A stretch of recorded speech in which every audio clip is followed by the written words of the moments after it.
Hello, can you see and hear me? Hello, hi Samantha.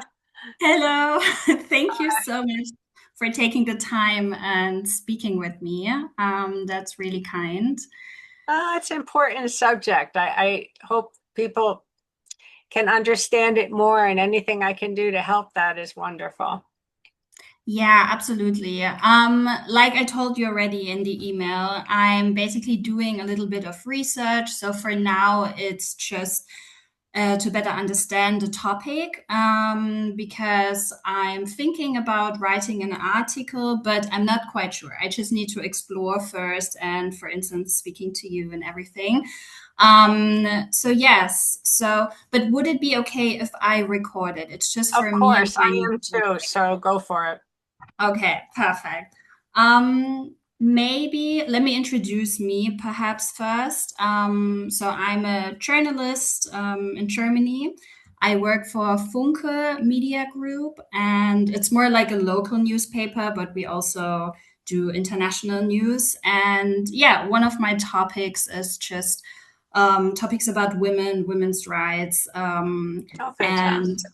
yes, and going into that direction. So I was really interested in that topic. And I also watched one of your webinars to also better understand the whole process because I'm quite new to that topic. So that, I appreciate you doing that because so many people I talk to don't even know what surrogacy is in a way. You know oh, what oh I mean?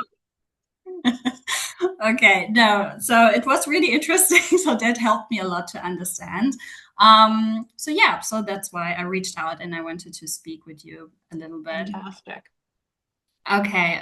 Would you like to tell me a little bit about yourself, the Yeah. company, and how you got into the whole Okay. Um, business?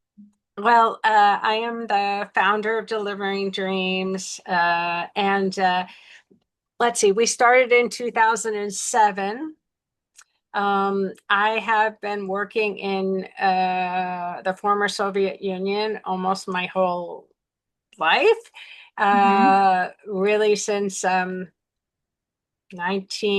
was there all the 1990s. So yeah.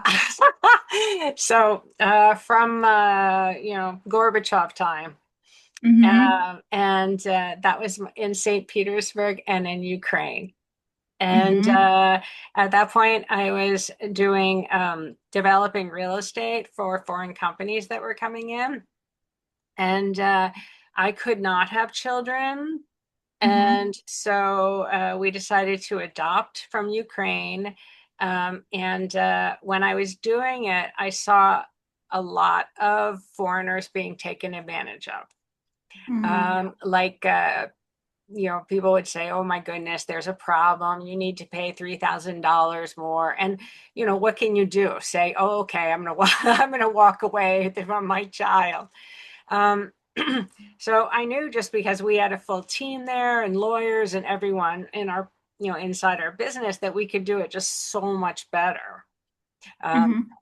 so we started helping people with adoption, and then uh, let's see, I'm trying to remember exactly when. There were some laws passed primarily in America to prevent child trafficking. Hmm. However, the result was that it became very hard and expensive to adopt, Hmm. because you needed to hire someone to oversee the process to make sure there was no corruption. But because Hmm. the law was so poorly defined, no one quite understood, so everyone was scared. So for example, I was in New Jersey, and the number of clinics went from 18 to 3. uh, Hmm. uh, excuse me, adoption agencies. And so at that point, we still kept surrogacy, or excuse me, adoption, but we added surrogacy. And Hmm. so we've been doing that ever since. It's very, very legally regulated, Hmm. both in terms of who can be the intended parents. They have to be married, traditional, heterosexual. They need to be One of them has to be linked to the child biologically, so they can't like have donor Mm, donor sperm and donor eggs. Only gestational. She can't have any relation. The surrogate cannot have any biological relationship to the child. And most importantly, um, excuse me, uh, most importantly, the biological, the surrogate's name or a donor is not on the birth certificate. Um, mm, so it's very clean. Doctors, clinics, biological mhm, material couriers, everyone has to be licensed mhm, and regulated. Who can be a surrogate? And one thing I forgot is they also have to have a contraindication, a medical contraindication for surrogacy, that they can't carry a child. So it mhm, can't be just, I feel like it, or, mhm, it has to be someone who really needs it. Uh, mhm. and I like that too. Yeah. Um, the thing, we have a couple things about delivering dreams. Again, excuse me, that are really truly unique. And I think Mhm, I've set it up to because I want to be fair. It's very easy for me to put myself in the position of the intended parents and the surrogates. And all our team is also really passionate, that it's not just a job. mhm, Um, so some of those are big things, like all our contracts are under U.S. law, so they're enforceable financially and legally, rather than Ukrainian. So mhm, we take all the Ukrainian country risk, um, and some of them are, uh, really large. Like if the I mean, this has never happened, but if the surrogate, you hear about it happening, if the surrogate were to ask more money or something like that, our fees are all capped. Excuse me, the price is capped. So we would cover anything that goes mhm, above and beyond that cost. We offer insurance for during the pregnancy and after for the child and the surrogate. So if there were complications with her or the child needed NICU, up to $25,000, which in Ukraine is a lot. mhm, And let's see, what are the some one of the things that's interesting, we've kind of turned things on its head. Most right, like what's included. There is so much included in a surrogacy pregnancy that you just mhm, can't list it all. So we listed the major important things, and then we have a page that says exclusions. And what we've mhm. done is if it isn't on that page, it's automatically included. Wow. Okay. Can you give me an example, like for Um, instance? like for example, like not a lot, but surrogates might have spotting. Mhm, And that can be just from the embryo transfer itself, because obviously it's invasive. And mhm, she might have to go into the hospital for a few days just for oversight. She might need additional medicines. A lot of surrogates may need a different dose of medicine, and all of that is included. Uh, mhm, so the things that aren't included are things like, trying to think. Oh my God, things that never happen, like a stillborn or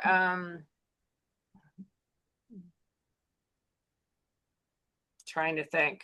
Oh, like in Germany, and well, Germany and the US and most countries, you need to do some documentation in your home country. So mhm. you Yeah. need to pay the notary, you need to pay, the Mm, Rathaus and yeah. everything. And so those are all your expenses. So those are in Mhm. exclusions. Um, Okay. in Germany, you have to adopt the child. The mother Mm, has to do a maternal order when she gets home. That process really interesting. You can actually do that in Ukraine, and for most clients, it's been roughly the same cost, but much faster. And so that, of course, is an additional expense. We do all the exit process, though. So every mhm. document, everything they need to get home. And for Germans, that starts at 12 weeks. Oh, It's okay. Oh, it's wow. quite a package. Uh, Yeah. but they can get out in 10 to 14 days because we do, you know, well, actually, legally, we need that to be able to get them out earlier. Mm-hmm. Another thing I think is really important, if you talk to people, they're like, we have all these packages. And one of the things about the different packages are the number of transfers. Mm-hmm. And we always say, how on earth are you going to know not even how many embryos you're going to have when you're signing? Mm-hmm. So with us, they only choose a package after they have the embryos created and after their pre-GD. Are you familiar with genetic testing? Mm-hmm. Okay, so all Mm-hmm. 24 chromosomes are tested with PGD A, which will look at actually not just count them, but look in each chromosome and make sure there's no abnormalities. So then they know how many, the grade, and if they're genetically healthy. Mm-hmm. Okay. Yeah, So that's you understand? So then if they yeah, yeah. if they have two embryos, they're not going to buy unlimited package. It's just, Mm-hmm. crazy. But that they would never know that. We don't know that and no one knows that. So that gives them that flexibility to decide Yeah. once they have that information. And aside from this, for instance, what would you say makes delivering dreams different than from other companies, businesses, Well, our agencies? doctors tell us, the doctors tell us a couple things, Mm-hmm. that we have surrogate coordinators that accompany surrogates on every single appointment. This sounds like it's expected, but supposedly we're the only ones. And Mm-hmm. the issue is, just like you go to the doctor, they don't always understand everything. The medicines, the amounts, the timing is critical. So to have someone with that, write that all down, and then be able to call and follow up daily is essential. We haven't had a miscarriage since 2020. And Mm-hmm. part of that is that vigilance, that control. They also say that, and again, this shocks me, that they love us because we actually get the medicines they recommend in the recommended doses. And this kind of blows my mind.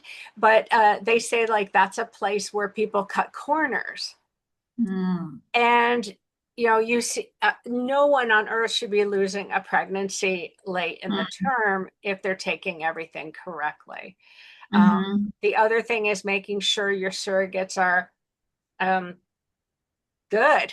And that means not only healthy the last like couple of months, but like healthy their life. So we do like teeth and bone scans to see if they Mm-hmm. have major deficiencies at any point in their life. We visit their homes because it's all great if they're not smoking, but if Mm-hmm. their parents are living with them and smoking up a chimney, fighting, drinking, it's huge stress. Mm-hmm. We like older surrogates. I mean, because they have, or someone who has older children, because we Mm-hmm. don't want them picking up or chasing after like 1 or 2 year olds. Mm-hmm. Mm-hmm. High stress again. And if you lift like heavy things, it's super dangerous to the pregnancy. Mm-hmm. We used to call these, we've gotten away from it. We used to call them crystal pregnancies because they're like fragile and you have to treat them very carefully. Um, Mm-hmm. they have to have support. And that means emotionally, like people accept and are supportive of her being a surrogate, and also physical, helping cleaning, helping cook, and helping carry things, because it's pregnancy, especially towards the end, well, and even at the beginning, if she's suffering from a morning sickness or whatnot, it's a lot. it's Yeah. it's it's not like a walk in the park all the time. So it's essential Mm-hmm. that we do have people that can look after them. One of the very biggest things that makes us different, we're the only one in Ukraine that gives the surrogates and intended parents like complete free access to each other and communication. Mm-hmm. Um, first of all, it really worries me. I think it's a huge red flag if the parents aren't allowed.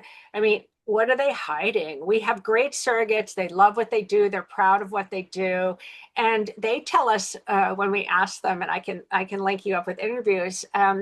We have on our site. They all said it's so powerful because then I know the child's loved and wanted. Mhm. Oh, Yeah. that's It yeah. is. And I was surprised. I didn't know that was like their top reason that they gave for having that contact. For the parents, I mean, it's their child. Yeah. So, I mean, I want them to be able to, what are you craving? What are you eating? When is it moving?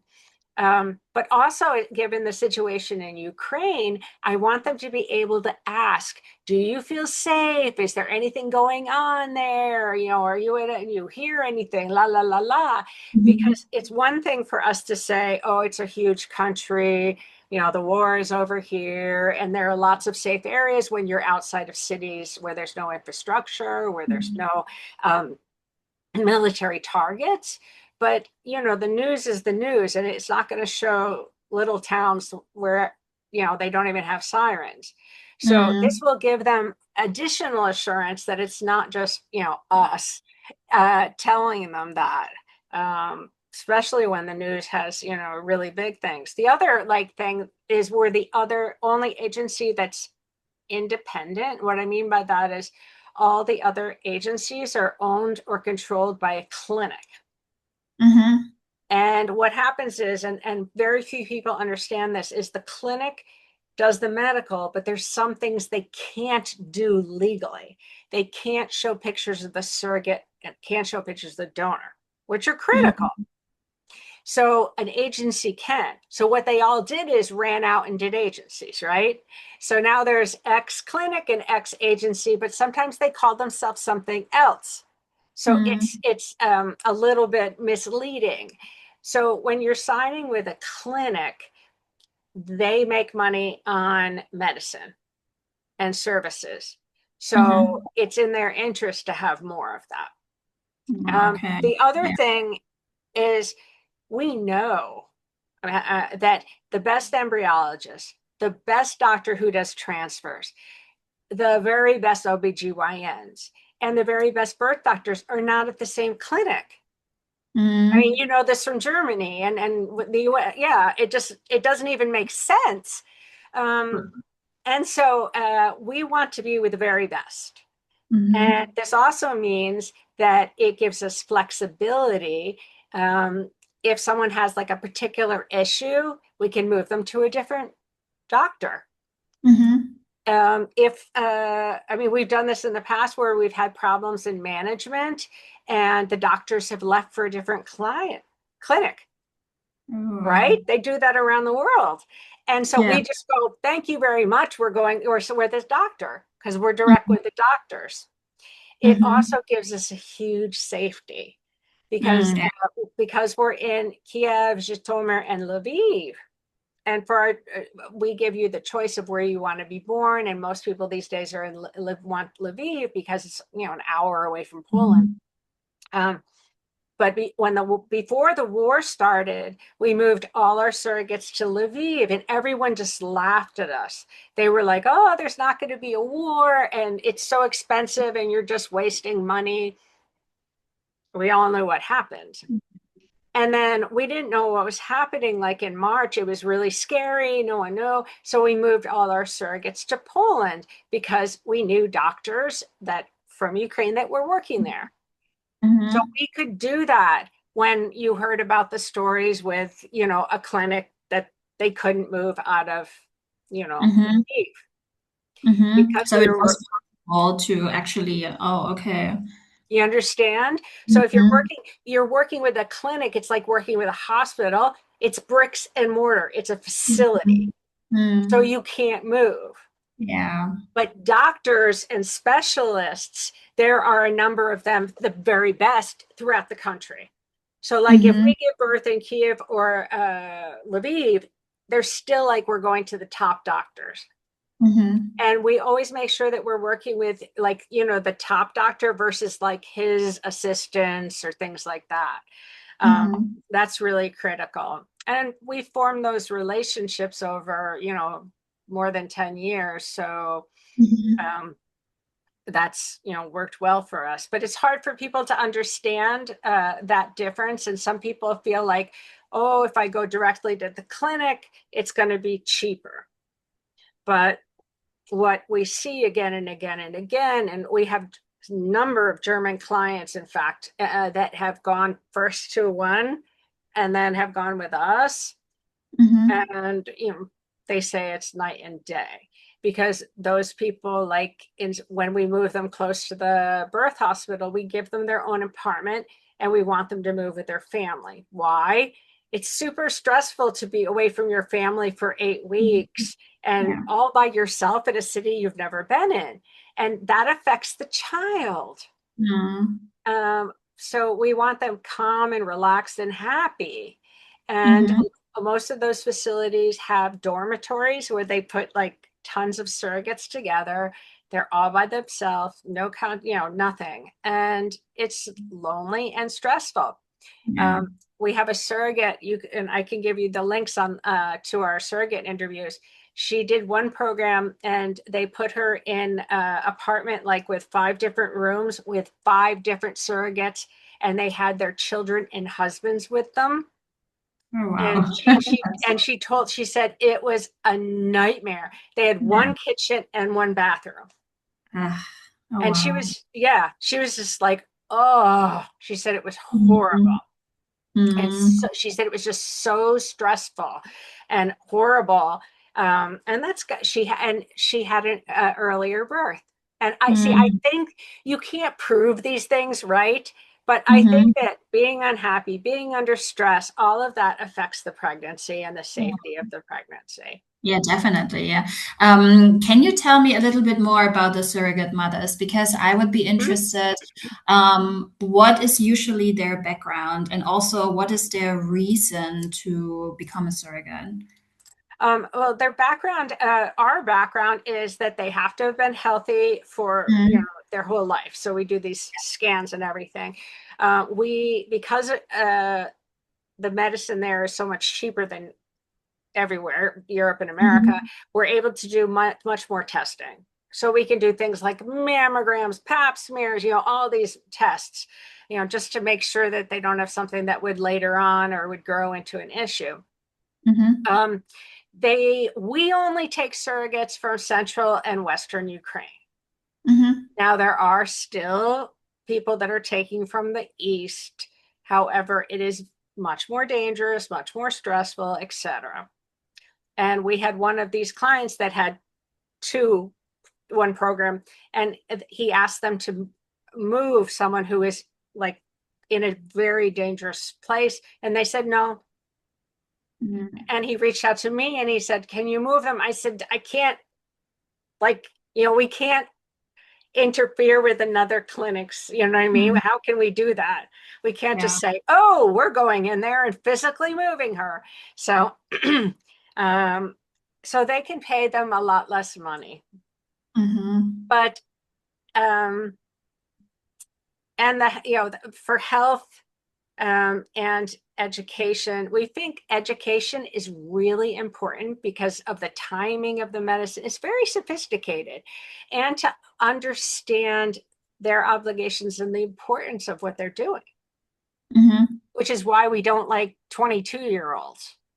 I know. Can you imagine? I think back, I'm like, there is no way I could have made a decision like this. Yeah. So we prefer like people that are like 29 to 35. Mhm. They're much more in touch with everything. And we have a lot of surrogates that come back, multiple times. So Mhm. the surrogates we want are, like I said, healthy all the time, people that support them, and older children, clean, Mhm. wonderful apartments, not located in a place that has infrastructure or military. Now, why they do this? Really, it's 2 reasons. Oh, we had a wonderful, okay, you're not supposed to have favorites, but one of our favorite surrogates, um, she was being interviewed with a group and they wanted her to say she was only doing it for the money. because Mhm. everyone wants to believe that. And I Mhm. know there are people that are doing it only for the money, but we don't Mhm. want them because they're not going to take care of the child the way we want them to. Mhm. It's not just a job. Yeah. And so she said, they kept saying, well, you know, well, first of all, she said, oh, I'm going to blur my face.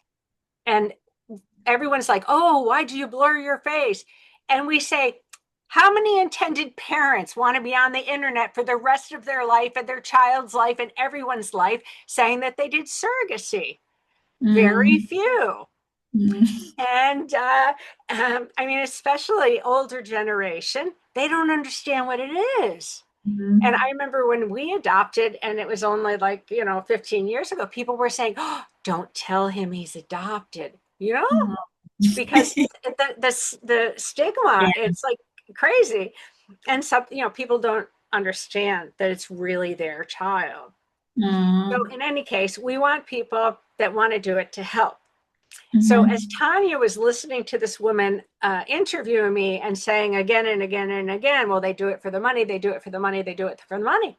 She got in front of the camera and said, I'm showing you my face because this is the face of surrogacy.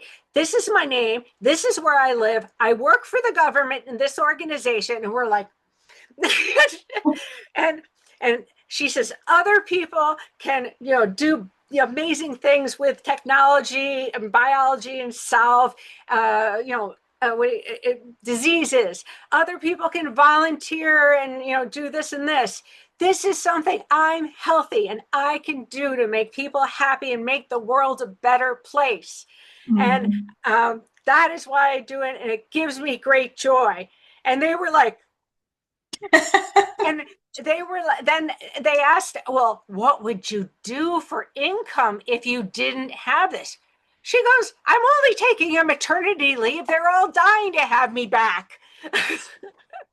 So the women we work with are smart, educated. Most of them have master's degrees. Some of them have Mhm. two. Mhm. And they own their own places to live. So what they're looking for is maybe they live with their parents and they want to get some space on their own. Maybe they want to renovate. We've had a lot of clients like Sveta, who I just interviewed, who wants to open an own business. Mhm. And we have one that right now that has her own supermarket, and she wants to expand to her second. Nice. I know. So these are not. There's this terrible belief that these women are so poor and so desperate. But Mhm. anyone who's poor and desperate is not a good surrogate Mhm. candidate. Mhm. They're not healthy. Mhm. So you've got to. That's one of the things I say to people, that you're going to pay. You have to pay them more because these are women that have jobs. They're not desperate. And Mhm. so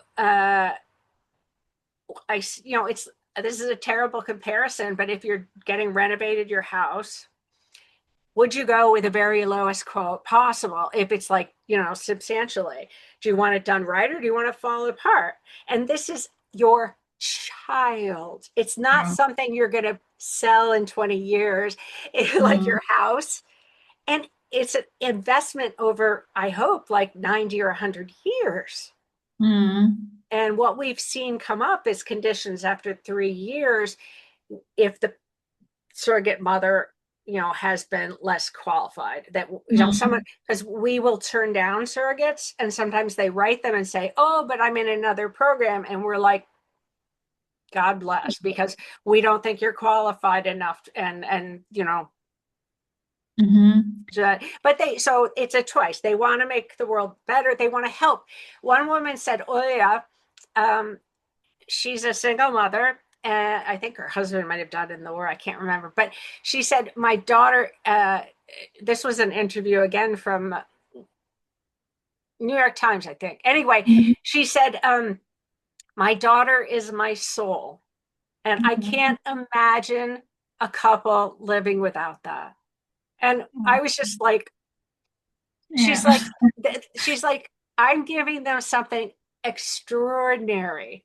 And for Mm, most of the parents, the couples we want to work with, they see themselves as giving something extraordinary back. This mhm, opportunity to really lift up a woman and her child or children and her husband. And it's multi-generational wealth mhm, because we're talking 3 to 5 times normal annual salary in Ukraine. mhm. So it makes a huge difference. Um, But also, because I'm also wondering how the situation changed. Like, because I've read the New York Times article, so that was around the time when the war started. But I'm also curious, like, with the whole situation, not just the surrogate mothers, but everything, like, since the war started, how have things changed, like, for everyone, like, also the organization, like, yeah. everything, Oh, basically. the organization I'll hit first. It is Mm, gotten, we have to think about everything 10 times. So now all our women have either a generator or like a big power block if they're in an mhm, apartment, just in case they lose utilities, hot water, because you mhm. cannot be pregnant and not have hot water and gas, all these things. Yeah. So we have to think about that. And as the more surrogates, we have to think about that in advance so that we have them before the cold weather comes. We maintain apartments that are empty in Lviv just in case. There's like this contingency. We check phones. We make sure that the phone systems are always up. We now have everyone in Delivering Dreams has 2 phones. Mhm. So one for clients and one that they have 3 different users. It's kind of like, I don't know, like Deutsche Telekom. They have Vodafone. You know what I mean? So they have three. Mhm. And so the second phone they have is all 3, so that if one Mhm. system went down, they could do on others. And Mhm. so that the surrogates could always reach them because that communication link is essential. Yeah. We have home phone numbers for every one of our doctors. Again, night or day or anytime, we can call them. We have emergency protocols. Well, we had these before, but they have medicines and stuff for like common things, Mhm. and instructions for what to do if. So again, what to do if I'm spotting. Do. Mhm. Mhm. So these things are dealt with so immediately. Um, and we also, I mean, we never thought of this before the war, but whenever we take on a surrogate, we agree with her and she agrees with us. And that's one of the conditions that if Liver and Dreams for her safety or medical reasons, or her biological couple want Mhm. to move her, she has to move. The caveat is that we'll take anyone she wants with her. Mhm. So if she wants to take her kids or husband or mother or best friend or whatever it is, we're fine. We had one people bring 3 children and a husband, fine, because Mhm.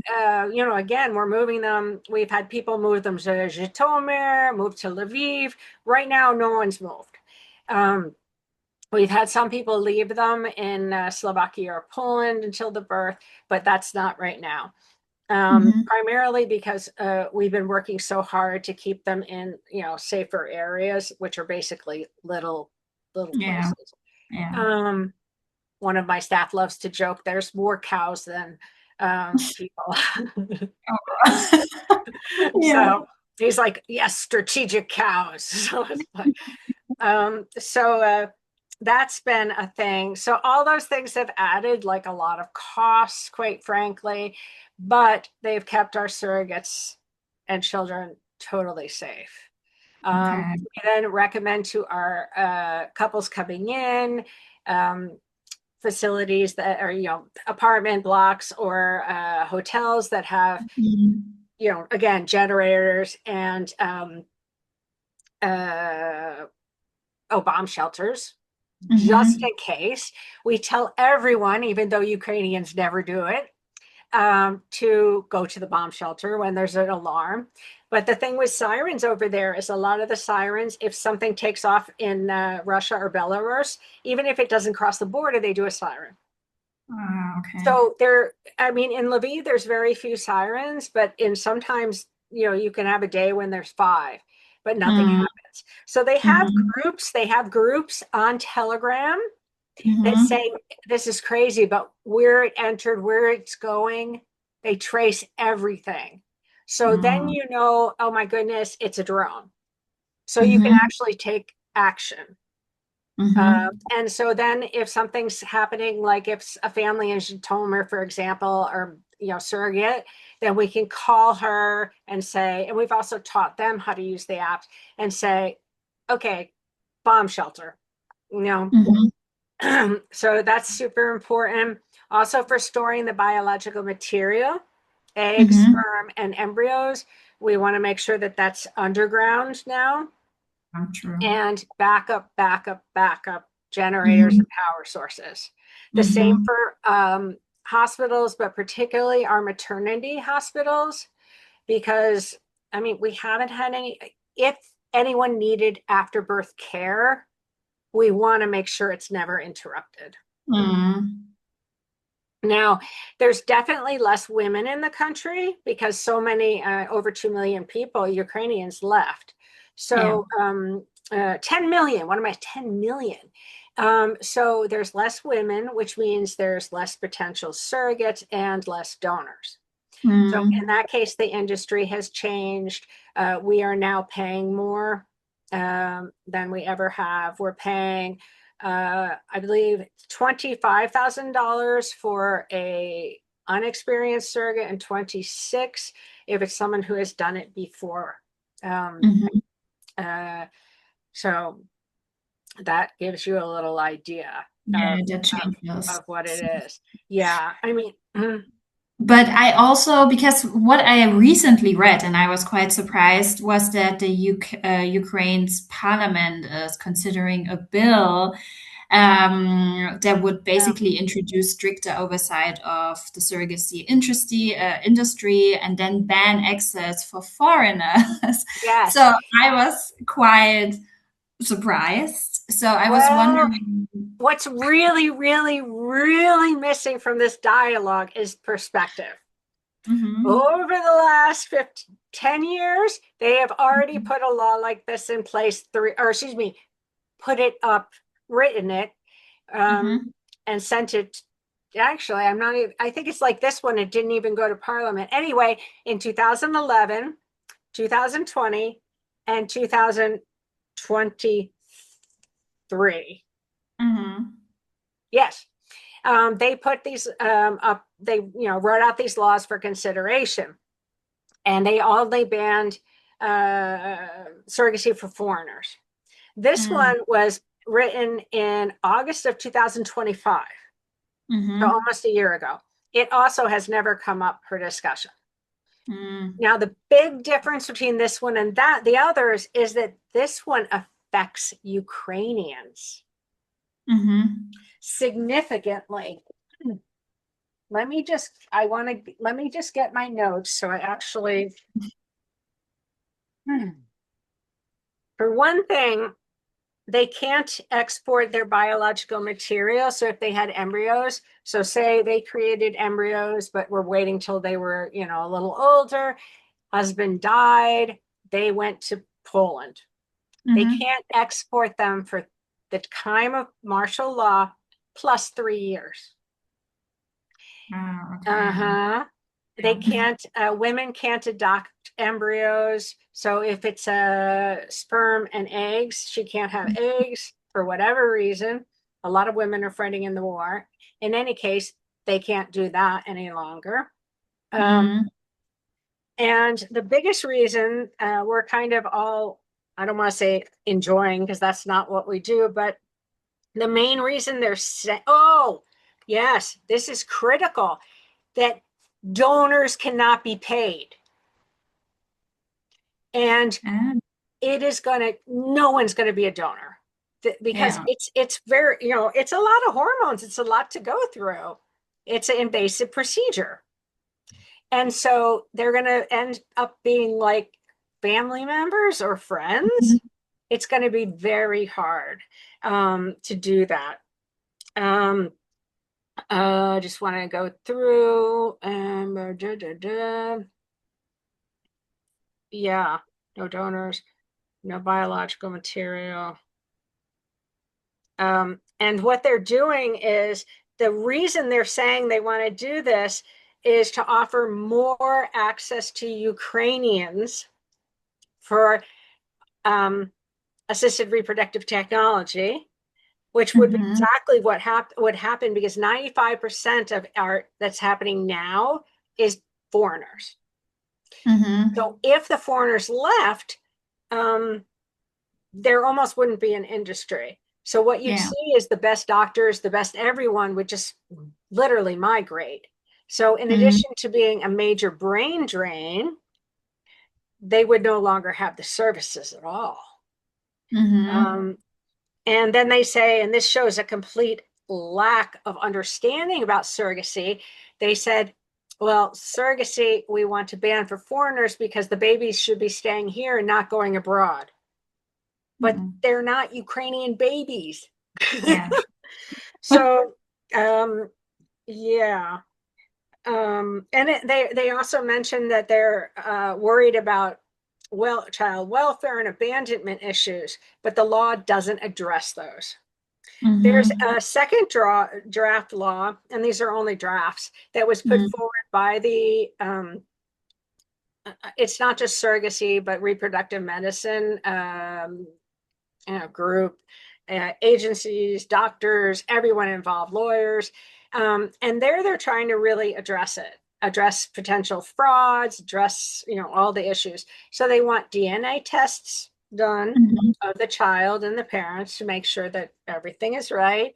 And they also want, which is fantastic. So if the parents don't, for any reason, come, the child can be registered by the maternity hospital or even the surrogate as theirs. So, Okay. um, yeah, and it's important. We try to go way overboard with this and make sure that, like, for the child welfare, for this. So for us, and I would love if some of these things were accepted across the board, we maintain complete traceability. So Mm-hmm. that's not only chain of custody, it's chain of identity. Mm-hmm. So all the biological material, the straws are microchipped. There's Mm-hmm. dual witnesses anytime something is touched. Mm-hmm. Whenever there's a transfer of material, like one place to another, it's videoed. Everyone does a document that says, the embryologist, I did this on this day. It was given to this. I did this. So we Yeah. have the complete chain with all the biological material name, all the parents, everything like that. Also, Mm-hmm. again, being independent, we have this person there watching everything Mm-hmm. and checking everything. Um, Mm-hmm. because a lot of this makes us crazy too. Um, Donors, or like, we need to make sure the donor that's giving is the donor you chose. Yeah. And some are like, oh, but we show you the bracelet. And we're like, I could be the one wearing that bracelet. True. Um, so we always take pictures and, Mm-hmm. everything all through their stimulation, and even the day of well, for her it'd be egg donation, egg retrieval, and for the surrogate would be the surrogate. So Mm-hmm. those are super important to have those controls in place Mm-hmm. throughout the process, because then things don't go wrong. And we don't accept every couple. We want to make sure they want this for the right reasons. Yeah. Um, So what uh, are you looking for? Like, can you give me maybe a free specifics? What are you looking for in a couple?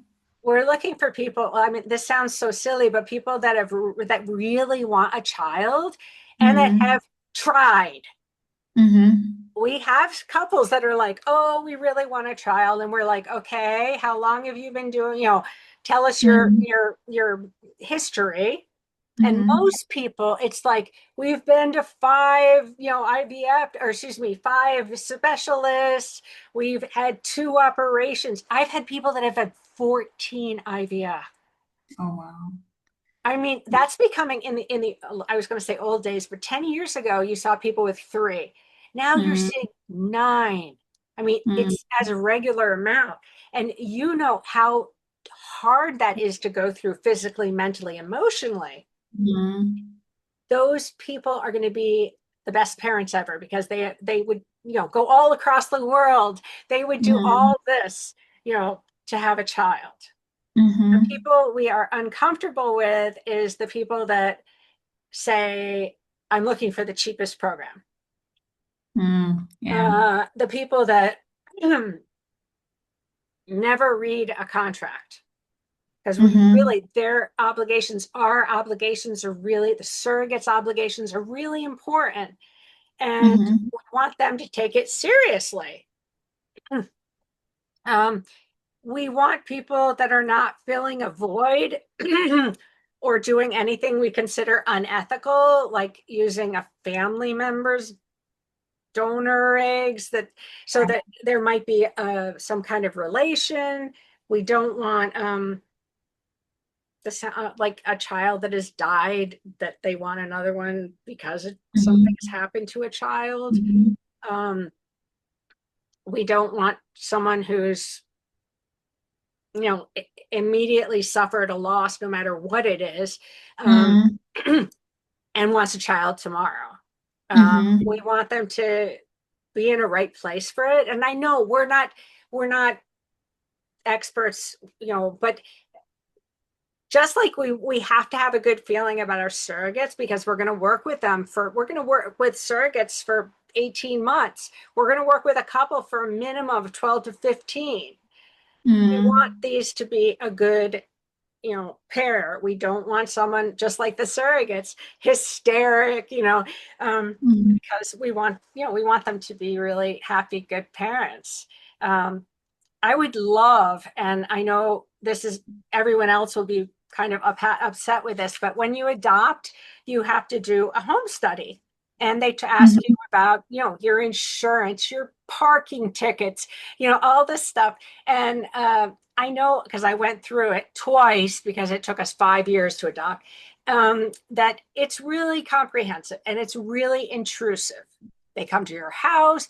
They look at your light switches to make sure they're, fixed and not hanging loose.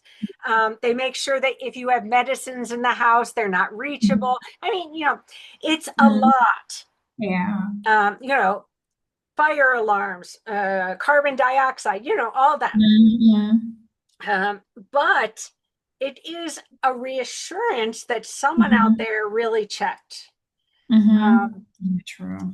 and I mean, we've had cases that have been, well, there's a lot of lines we don't know. We don't know. There are a lot Mm-hmm. of, and we feel we can't make an ethical decision who should be a parent and who shouldn't. But the decisions we mostly make are, is this going to be someone who is, really wants this in such a way that they're going to be, because they have direct contact with a surrogate, kind, respectful, and, that this is not transactional. Mm-hmm. We had one client who was fine at the beginning and then said, well, this is just a transaction. I'm paying her for this. And I was like, and she was heartbroken. Oh my God, she was devastated. Oh no. And that's just, so that is what we try to stay away from as Mm-hmm. much as possible, because this is not a factory. These are Mm-hmm. human beings who have feelings on lots of hormones and who want to be appreciated and supported. And that Mm-hmm. means a lot to them. Yeah. But how does usually for instance, okay, once the baby is born, Mhm. what are the steps then? Like what happens like So after the birth? Okay, so most couples want to come a couple days early so that they can meet their surrogate, feel the Mhm. stomach, Mhm. even go to the last appointments, like the ultrasound and check up and see all that. Mhm. Um, our doctors speak some English, so then they can, if they have questions or whatnot. Unlike in America, they have these huge TVs for the ultrasound. They're awesome. So, some people look at it for the first time because they're color, and it's like, what's Mhm. the red? But that's because a lot of them are black and white. I mean, a lot of the Mhm. ones I see, I mean, all the ones I go to here. Um, so after that, they either wait or don't, because sometimes that baby isn't ready to come. Sometimes it's ready to come immediately. And they get the call, come to the Mhm. hospital. They change all their clothes. They were very, very particular about everything has to be sterile. Mhm. So then the mother's allowed to go in the delivery room to be with the surrogate. Father goes to, they have like a hotel room that they have, Mhm. or a hotel suite actually. So the father waits there. So after the baby is born, the mother can cut the umbilical cord. It's given Mhm. directly to her for skin to skin contact. Mhm. And a lot of them say this is just one of the most amazing moments. And then they'll go back, the child will get cleaned up, looked at by the doctor, and then goes back to the room. We have also beautiful pictures where the father is just crying looking at the child. Um, I know, it's so beautiful. Then they say in between 2 and 4 days in the birth hospital, and Mhm. the child is in their room with them. And the doctors and nurse come in and just check if everything's all right. They have a panic button if they need anything. Um, we tell everyone, please, please, please take a course on newborn care. Get True, a yeah. midwife, get a Yeah. midwife, get a doula. And they're like, "What? We're not pregnant." But I mean, we've had so many funny, well, they're not funny, but if they had that, they wouldn't be asking questions. Like if you've Mhm. seen a 3D ultrasound, they're kind of orange and yellow. And Mhm. we've had people go, "Oh my God, my child is like yellow and, orange." And it's also just, then they'll enjoy those first few weeks so much more rather than Mhm. being, scared, anxious, panicked. I mean, I know it's going to take them probably 3 hours to wash the child the first time because they look so fragile. But they're going to just be so much more confident. Mhm. So anyway, when they're there, they have all that support, Mhm. and they're only like allowed to discharge when they're sure the doctors and the hospitals are sure that the baby's healthy and no problems. Yeah. So while they're there, I mean, for Germans, we have to start the documentation, like I think I said, at 12 weeks. Mhm. Mhm. For Americans, we start it also as soon as possible, but they don't need quite the legal process there. We just need, US needs like this. Um, Mhm. because we do the documents ahead of time, at the end, Austria and Germany don't need as much, thank goodness. Um, so it takes about 10 to 14 days after the child's born to leave. The difference Mhm. is mostly weekends and holidays. So if your child's born on a Friday, the German embassy, the US embassy, and during the summer, the US embassy has decided to take the Fridays off. So, Yeah. I know. And all embassies will take their national holidays and the Ukrainian holidays. So Mhm. that adds time. Yeah.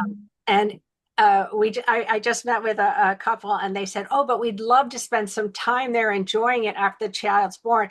And I said, "Yeah, I've heard that, but no, you're going to want to go home and see your parents and see all your loved ones." And as soon as the baby's born, they're like, "Can we get on a plane?" And we're like, "You need your passport if you're American, or your travel documents if your Mhm. audience Australian and German."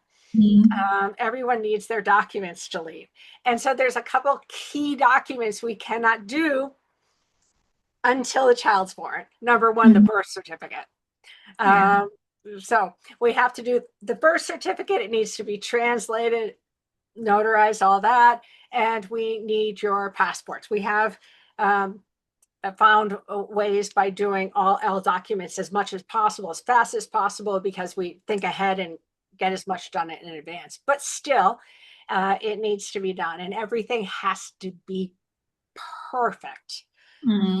Especially Germans, sometimes they might have engineer at the end, or, there's a Mm-hmm. lot of different ways of writing names, or in America, sometimes they have multiple middle names. So, and I think we've had clients from other places as well that have had like 4 middle names. So we have to make sure every single document in the entire package is identical. Mm-hmm. So that is fun, but we do it every day. So um, That's a uh, so the documents are submitted to the German or Austrian consulate. They don't have to go to Kiev after they're submitted by email. Mhm. You get an appointment, you go and you get the document, you can go home. Okay. US couples have to submit, and their appointment is in Kiev. So they take overnight train to Kiev. The appointment, like we have an appointment on Monday at 8:30. Appointment generally takes an hour for the appointment, and then you get the passport either right then or in an hour or so. And then Mhm. most of them will not hang around and enjoy the country. They will jump right on a taxi and go straight to Krakow or Warsaw. Understandably, I understandably. know they all think this is going to actually, we do have one couple now that they're on their second child, and they Mhm. loved Lviv so much. She says she's going to spend her entire maternity 3 months there. What? Well, I Oh, do wow. love it too. I was going to move there until I met someone amazing here. So I had my apartment, my air fryer, and everything. So it's an amazing place, and I do own an apartment in Kyiv too because I lived there for so many years. So it is a beautiful city. I am waiting to see if that happens because that would be very exciting. Um, Mhm. the food is amazing. I don't know if you've watched some of our other videos. Sometimes I feel like I do as many food videos as surrogacy. Um, but everyone, everyone is shocked by how exceptionally modern it is, how the cuisine is, they have everything from, Turkish to, I just, they have Mhm. a lot of Middle Eastern restaurants that have opened up. Mhm. Fabulous, just fabulous. And it's just gorgeous. And, people are in shock. Did you watch Mhm. our webinar recently? I think you mentioned. I've only watched one. It was with the German Okay. mother. Okay. Yes. Yeah, so I Okay. watched Because one. she was, all of them are expecting, you Yeah. know, tanks in the streets, soldiers on the corner, Mhm. curfew at, 7 o'clock. Um, Mhm. and, it is so safe that, a woman alone can walk around. I have never felt unsafe there. And Mhm. we laugh so hard because I've never lived in Chicago, but we had a couple from Chicago. I remember our first conversation with them. They're like, one thing you don't have to talk to us about is safety in the war. Because we lived in Chicago and we looked it up and more people die there. And we're like, really? Mhm. Okay. And we're like, I don't know that. That may or may not be true, but I'm scared. No, because I want to go. I mean, yes, although it's war and everything, but as part of my research, I do want to go there and I mean Well, if you explore. do go, we can easily, I mean, we can always do by Zoom. Mhm. But we are very happy, and the surrogates are very happy to talk. The, you know, some couples I know would be happy to talk with you. Um, uh, you know, the people that are open are very open. It depends on cultures. There Yeah. are some cultures like, you know, the Middle East and whatnot, Mhm. Indian, Southeast Indian, Mhm. some South American, Brazil and whatnot, that just, it's like we will never tell anyone, Mhm. or, our just our close family. So, Mhm. you know, we say we try so hard for couples to share their experience in on Trustpilot, because it's so controlled and regulated that it doesn't take any fake reviews or anything. But we still get 1 out of every 10, because they don't want to even share, even though you Yes, can do it anonymously. They just don't want to share. um, that's so but unfortunate. hmm? It's so unfortunate because I think because the whole process is for maybe a lot of families or parents so very, I think, kind of shameful in a sense that society tells you it's shameful. Well, So, people have said I feel like a failure because I can't carry a baby. mhm. And that's And just, yeah, that's unfair. it's Yeah. so sad. I say over and over and over again that, you know, really love is what makes a family. It's never Mm, biology. And you'll mm, be shocked that the children, even if you have, like in my case, no biological link, they end up walking like me, looking like me. I mean, it's, you know, he looks just like his grandfather. And I'm like, that's crazy. And we had a child recently that was born through surrogacy. I saw the first picture of her and her grandmother. Oh my God. It was really like they were twins. I can't mm, wait to see how she is when she grew older. And it mm. was a donor eggs. Yeah. And I am just, Yeah. and now she has a little brother, and Aw. I can't see a resemblance with anyone yet, but we'll Mhm. see. But It will be. I think that's because all the women have been holding him, so I don't know if there's a resemblance yet. But it is gorgeous when you look at them, and that they look so much like their parents. It's just amazing. So you're right, though. People feel it's shameful. People are terrified of how people are going to judge them. Yeah. Yeah. They're scared that people are going to ask, and they do really invasive questions. I mean, horrible Mhm. questions. I mean, people sometimes still think that the man sleeps with a surrogate. Oh, What? you would be shocked at the questions people get. That's ridiculous. Yeah, And yeah. it's also not educated. Like, I really don't Well, understand because I well, feel like we're in a hopefully modern world, where you but have most access to people, all the information. but it's still not common. I Mm, say it's a lot like adoption in the 50s. mhm, It was totally uncommon. mm, And it's rare. So mm, if it's so rare, I mean, I have people, I found out that I had friends in America. I didn't know that they were surrogates. I was telling a story, and he goes, "Oh, I should mention that both our children were born through surrogacy." And I'm like, you know, I was like, you know, why wouldn't you tell me? And he's like, yes. "Oh, we keep it kind of private." And I'm like, Mm. Ugh, but that's people ask, they don't always, they're not always sensitive in the way they ask things. mm. Yeah, that's true. That's definitely I true. mean, Yeah. they say things like, well, then do you even feel like the real parents? No. No, I mean, they do, because couples have shared, and it's just Mm. horrible. Yeah, yeah.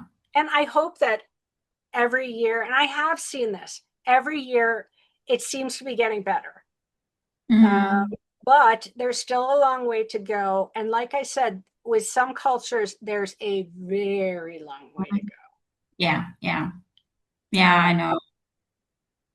I mean, I think, when we're looking at Europe, it's much more advanced. Uh, Mm. America, they're getting there, but there's still, some misunderstandings. And I think part of the thing about America is most of our couples are first or second generation Americans. So they're, Albanian, Slovakian, was it Afghani, Nepalese, German, Japan, Japanese, Chinese, Americans, Mm. Jamaican Americans, all this. And so they carry a little bit of question. Like, I can't tell you, so many people think that the child carries the DNA of the surrogate, and it Mm-hmm. does not ever zero. Mm-hmm. But I get that question almost always. Yeah, yeah, I mean, yes, it definitely happens, but I'm shocked because I'm just confused why people would think those things and why wouldn't Because they they just, they okay, just have no idea. They're like, that's, this woman is carrying a child. Is it yeah, hers? Is it yours? Is it, how did it get there? yeah. And no They one is don't talking understand. about it. And yeah. And no one understands even that how advanced, like, um, embryo creation is now, and transfer. I mean, there's so much knowledge, and genetic Mm-hmm. testing. None Mm-hmm. of this is common. And even we see clients, and see, this is what makes me crazy. There's a lot of infertility clinics, especially, well, in bigger countries, because they have millions of them.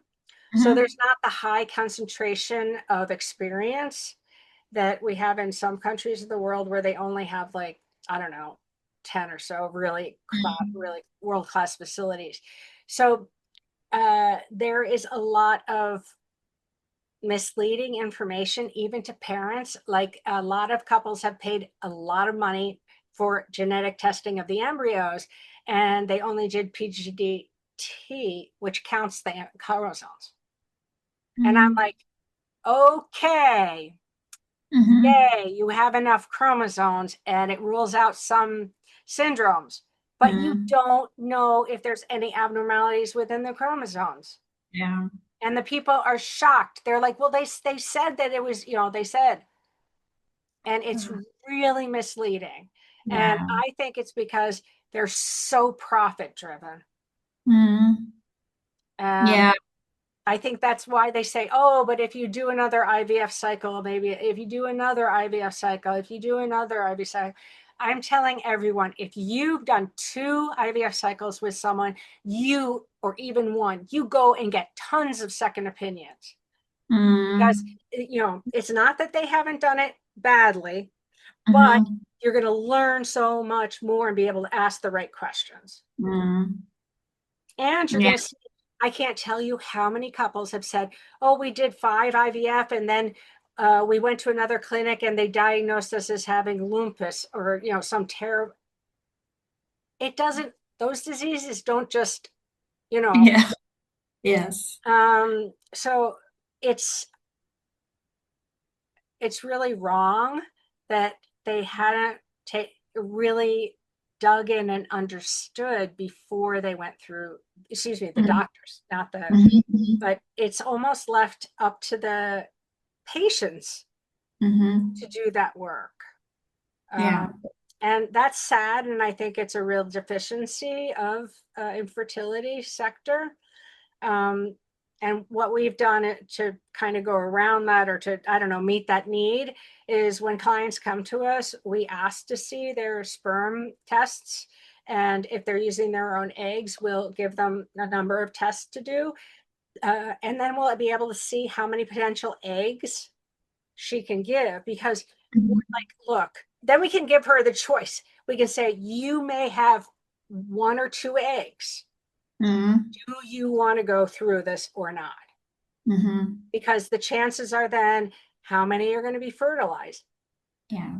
and then how many are going to go to 5-day blastocysts where they're viable, and then how many are going to be healthy genetically. Mhm. We have had couples that, where the woman has, we've given them 5% chance, not we, the doctors, of having any eggs at all. And they did it, but they Mhm. had that knowledge, that honesty. Mhm. And I see that lacking in a lot of places.